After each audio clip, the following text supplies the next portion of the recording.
Good morning. Morning. ജീവൻ ദിവസം ഓടാറുണ്ടോ? ഇല്ല, ആഴ്ചയിൽ 7 ദിവസം. ആഹാ, രാവിലെ നല്ല മൂഡിലാണല്ലോ.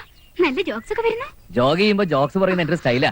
എന്താ ബ്രേക്ക് ഇട്ട് കളഞ്ഞത്? കാല് കൊടുത്ത് പോട്ടെ. വയ്യ, ഇന്ന് ഇത്രേ മതി. കണ്ടോ, എനിക്കൊരു കപ്പ് കാപ്പി പോലും ജീവൻ ഓഫർ ചെയ്തില്ല. നോ പ്രോബ്ലം, ഞാൻ എടുത്തോളാം. നമ്മൾ തമ്മിൽ എന്തിനാ വെറുതെ ഒരു ഫോർമാലിറ്റി? ഓ പണ്ടാറം. ഒരു പേഴ്സണൽ ക്വസ്റ്റ്യൻ, ജീവൻ എന്താ വിവാഹം കഴിക്കാത്തത്? കാലത്ത് പൗലോസേട്ടൻ ഉണ്ടാക്കി തരുന്ന ആഹാരം കഴിച്ചാ പിന്നെ വേറെ ഒന്നും കഴിക്കാൻ തോന്നില്ല. വീണ്ടും കോമഡി. സമ്മതിച്ചിരിക്കുന്നു. ഇതെങ്ങനെ പറ്റുന്നു? കോമഡി ഉൽപ്പാദിപ്പിക്കുന്ന ഒരു മെഷീൻ വീട്ടിലുണ്ട്. അതിൽ നിന്ന് ഇങ്ങനെ അടിച്ചിറക്കണതാ. നിങ്ങൾക്ക് വേറെ ഒരു പണിയില്ലേ? സത്യം പറഞ്ഞ എനിക്ക് ഒരു പണിയുമില്ല. ഇവിടെ വന്ന ശേഷം ആകെ ബോറടിച്ചിരിക്കുക. ചേട്ടനാണെങ്കിൽ ഇവിടുത്തെ ക്ലൈമറ്റും പിടിക്കുന്നില്ല. വലിവുണ്ടേ. അതേടി, എന്നെ ഉറക്കി കിടത്തിയിട്ട് നീ വേലി ചാടി അല്ലേടി ഒരുമ്പട്ടോളെ. ഈ പ്രായത്തിന് നിന്നെ കെട്ടാൻ അറിയാമെങ്കിൽ നിന്നെ കെട്ടിയിടാനും അറിയാടി. ഇങ്ങോട്ട് വാടി. നാണമില്ലോടോ എനിക്ക്? കൂടെ ഓടാനും ശൃംഖരിക്കാനും മറ്റൊരുത്തന്റെ ഭാര്യ കിട്ടിയുള്ളൂ. ഒന്നുമില്ലെങ്കിൽ തന്നെ പോലെ ഞാൻ ഒരു ചെറുപ്പക്കാരനല്ലോടോ. പോടാ പുല്ലേ. കൊല്ലടാ കൊല്ലടാ. എന്റെ പൂത്ത പണമുണ്ട്. ആളെ വിട്ടിയാൽ നിന്നെ കൊല്ലിക്കും. കേൾക്കട്ടെ നാട്ടുകാർ പിന്നെ തെണ്ടിത്തരം. രണ്ടെണ്ണത്തിനും നാട്ടിക്ക് ഞാൻ. ഇയാളെ വിളിച്ചോണ്ട് പോ. വെറുതെ തന്നെ കൈക്ക് പണി ഉണ്ടാക്കരുത്. കിളവനാന്നൊന്നും ഞാൻ നോക്കൂല. ആരാടാ കിളവൻ? എഞ്ചടാ ആരാടാ കിളവൻ? ഞാൻ അവനെ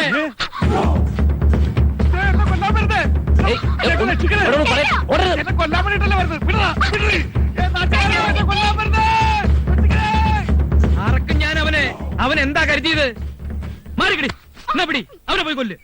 എന്താ പൗലോസേട്ടത്? പുള്ളി എന്ത് വിവരക്കേട് കാണിച്ചെന്ന് വെച്ച്? ഇത് വിവരക്കേട് ഒന്നുമല്ല. ആ തെണ്ടിയെ ഞാനിന്ന് കൊല്ലും. ഭാര്യയുടെ മുമ്പിൽ വെച്ചാണ് ഭർത്താവിനെ തെണ്ടിന്ന് വിളിക്കുന്നത്. ഭർത്താവും കർത്താവും ഒന്നല്ല, ശത്രു. അവൻ ചെയ്ത പണി എന്താണെന്ന് നിനക്കറിയോ? എനിക്കറിയില്ല. വീട് നിറച്ച് പോലീസുകാര്. ആ തമ്പാനോട് തമ്പാൻ അവനെ പൊക്കി പിടിച്ച് കൊണ്ടുവന്നിരിക്കുക.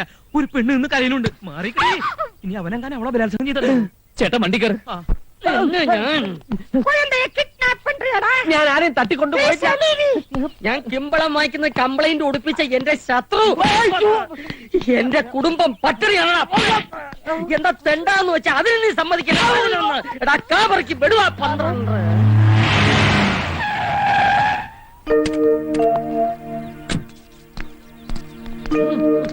എന്താ തമ്മാനെ, എന്താ പ്രശ്നം?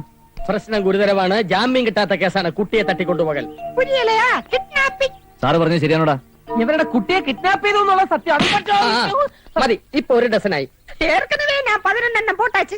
പക്ഷെ കിഡ്നാപ്പ് ചെയ്തത് ഞാനല്ല. ഞാൻ ഇന്നലെ ഇവിടെ ഇല്ലായിരുന്നല്ലോ. ഈ പൗലോസേട്ടൻ. ഞാനോ കട്ടിങ്ങിയാടോ? സത്യം പറയടാ, എന്താണ് ഉണ്ടായത്?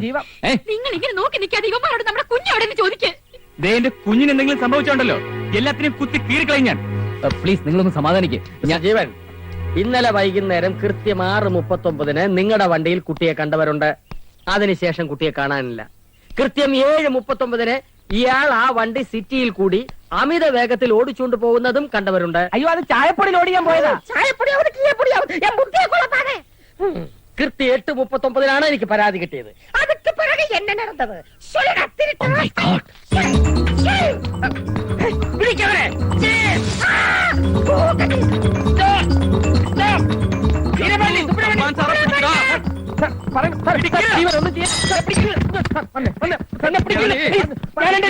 ബഹളം വെക്കണേ.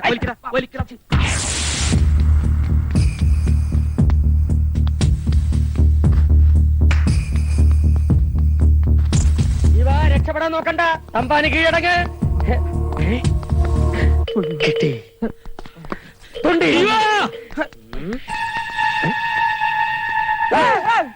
കുട്ടിയെ തട്ടിയോ? ഇല്ല, എനിക്കൊന്നും അറിഞ്ഞൂടാ. ജീവ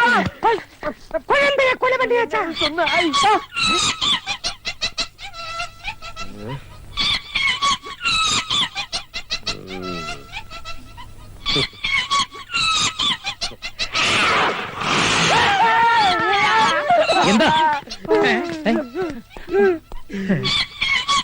അയ്യോ,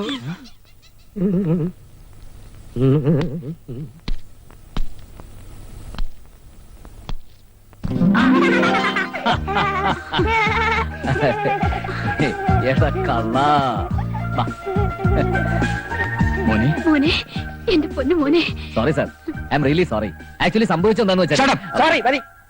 എന്തായിരുന്നു കിഡ്നാപ്പിംഗിന്റെ ഉദ്ദേശം? കിഡ്നാപ്പിംഗ് ഒന്നുമല്ല സാർ. സ്കൂളിൽ വെച്ച് മോൻ ഐസ്ക്രീം വേണമെന്ന് പറഞ്ഞ് കരഞ്ഞു. ഞങ്ങൾ ഒരുമിച്ച് ഐസ്ക്രീം ഒക്കെ കഴിച്ചു കഴിഞ്ഞപ്പോ അവൻ പറഞ്ഞു സിനിമ കാണണമെന്ന്. ഞങ്ങൾ ഒന്നിച്ചതാ ഇവിടെ വന്നൊരു വീഡിയോ ഫിലിമും കണ്ടു. അതപ്പോ ഞാൻ കണ്ടില്ലല്ലോ. ആ ഞങ്ങൾ വന്നപ്പോ പൗലോസേട്ടൻ കുളിക്കായിരുന്നു. സിനിമ കണ്ടു കഴിഞ്ഞപ്പോ അവനങ്ങ് ഉറങ്ങിപ്പോയി. ഞാനും ഒന്ന് മയങ്ങി. വീട്ടിൽ പോണ കാര്യം അവനും മറന്നു, അവനും ഇവിടെയുള്ള കാര്യം ഞാനും മറന്നു. അതാ ശരിക്കും സംഭവിച്ചത്. മിസ്റ്റർ ജീവൻ, വളരെ ലാഘവത്തോടെ നിങ്ങൾ പറഞ്ഞു തീർത്തു. ഇവനെ കിട്ടുന്നവരെ ഞങ്ങൾ അനുഭവിച്ച വേദന നിങ്ങൾക്കത് പറഞ്ഞാൽ മനസ്സിലാവില്ല. Sorry sir, I can understand. എന്ത് പ്രായച്ചിത്തം വേണമെങ്കിലും ഞാൻ ചെയ്യാം. മോന്റെ കൂടെ കഴിഞ്ഞ ഓരോ നിമിഷവും എന്താ പറയാ, ഞാനും അവനെ പോലൊരു ഒന്ന് ചോദിച്ചോട്ടെ, കുറച്ചു ദിവസം അവനോട് നിൽക്കട്ടെ. ഒരു കുറവും കൂടാതെ അവനെ പൊന്നു പോലെ ഞാൻ നോക്കിക്കോളാം. കണ്ടില്ലേ, ഇതായിരുന്നു ഇയാളുടെ ഉദ്ദേശം. കുഞ്ഞുങ്ങളോട് അത്രയ്ക്ക് സ്നേഹമാണെങ്കിലേ വല്ല അനാഥാലയത്തിൽ നിന്ന് ദത്തെടുക്കണം. ഇതിനെത്ര ചൂടാവേണ്ട കാര്യം എന്താ പെങ്ങളെ? ഇവനെ കൂടാതെ വേറെ 3-4 വീട്ടിലില്ലേ? ഒരെണ്ണത്തിന് ഒരു ദിവസം കണ്ടില്ല എന്ന് വെച്ചാ ഉറക്കം വരില്ലേ? ഇത് വലിയ കൂത്തായി. അത് മനസ്സിലാവണമെങ്കിലേ തന്തയ്ക്കും തള്ളയ്ക്കും ജനിക്കണം. നീ ഒന്ന് അടങ്ങ്.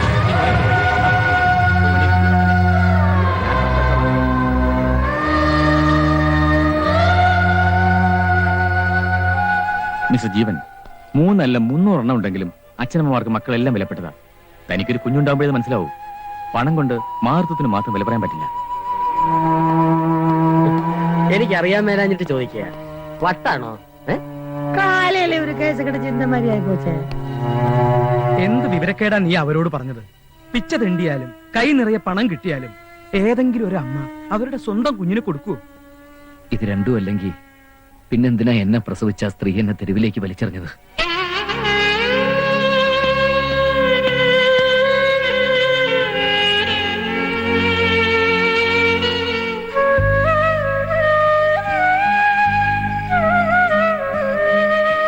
കുഞ്ഞുങ്ങളോട് അത്രയ്ക്ക് സ്നേഹമാണെങ്കിലേ വല്ല അനാഥാലയത്തിൽ നിന്ന് ദത്തെടുക്കണം.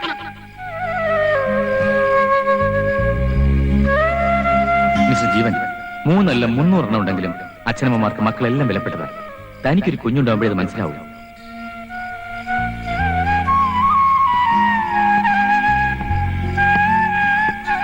ഊണ് കഴിക്കണ്ടേ? ഞാനൊരു കാര്യം തീരുമാനിച്ചു. എന്താ ഇന്ന് കഴിക്കണ്ടെന്ന്? എനിക്കൊരു അവകാശി വേണം, എന്റെ പിൻഗാമി. എന്റെ ഈശോ മറിയ മൗസേപ്പേടാ ശത്രു, എല്ലാം ഞാൻ കേട്ടെ. നീ ആരെങ്കിലും കണ്ടുവച്ചിട്ടുണ്ടോ? അങ്ങനെ പ്രത്യേകിച്ച് ആരുമില്ല, തപ്പി കണ്ടുപിടിക്കണം. ആ കാര്യം ഞങ്ങൾക്ക് വിട്ടു. എന്തൊക്കെയാണ് നിന്റെ ഡിമാൻഡ്? 2 ഡിമാൻഡ്സേ ഉള്ളൂ. ഒന്ന് കക്ഷി ആണായിരിക്കണം. ഓക്കെ. 2 തിരിച്ചറിവാവാത്ത പ്രായം, അതായത് ഒരു 1.5 വയസ്സ്. നീ 1.5 വയസ്സായിട്ടുള്ള ആൺകുട്ടിയാണോ കല്യാണം കഴിക്കാൻ പോണേ? കല്യാണോ? ആർക്ക് പിന്നെ അവകാശി പിൻഗാമി എന്നൊക്കെ പറഞ്ഞത്? പറഞ്ഞു, പക്ഷെ കല്യാണം കഴിക്കാൻ ഞാൻ പറഞ്ഞോ? ഞാൻ കരുതി നിനക്ക് നല്ല ബുദ്ധി ഉരിച്ചൂന്ന്. കല്യാണം കഴിക്കാതെ പിന്നെ എങ്ങനെ പിൻഗാമി ഉണ്ടാവുക? ഉണ്ടാവും. ആരും അവകാശപ്പെടാനില്ലാത്ത, ആരും ചോദിച്ചു വരാത്ത, ജീവന്റേത് മാത്രമായൊരു കുഞ്ഞ്. അവൻ എന്റേതായിരിക്കണം, എന്റേത് മാത്രം. എന്റെ സ്നേഹവും സ്വത്തും എനിക്കുള്ളതല്ല അവനായിരിക്കും. അങ്ങനെ ഒരു കുഞ്ഞിനെ എവിടുന്ന് കിട്ടാനാ? കിട്ടും. ഏതെങ്കിലും ഒരു ഓർഫനേജിൽ നിന്ന് എന്നെ പോലെ വലിച്ചെറിയപ്പെട്ടൊരു ജന്മം എനിക്ക് വേണ്ടി ഏതെങ്കിലും ഒരു അനാഥാലയത്തിൽ ജീവിക്കുന്നുണ്ടാവും.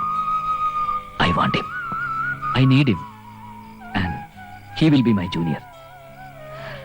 ഒരു ബാസ്റ്റഡിന് മറ്റൊരു ബാസ്റ്റഡേ ചേരൂ, അതേ ചേരാവൂ. ശരിയല്ലേ ഞാൻ പറഞ്ഞത്? ശരിയല്ല എന്ന് പറഞ്ഞാ നീ സമ്മതിക്കില്ലല്ലോ. അപ്പൊ പിന്നെ ഒക്കെ ശരിയെന്ന് പറയാം. എന്നാലും ഇങ്ങനൊരു കുട്ടി. വേണ്ട, ജീവന്റെ തീരുമാനത്തിന് മാറ്റമില്ല.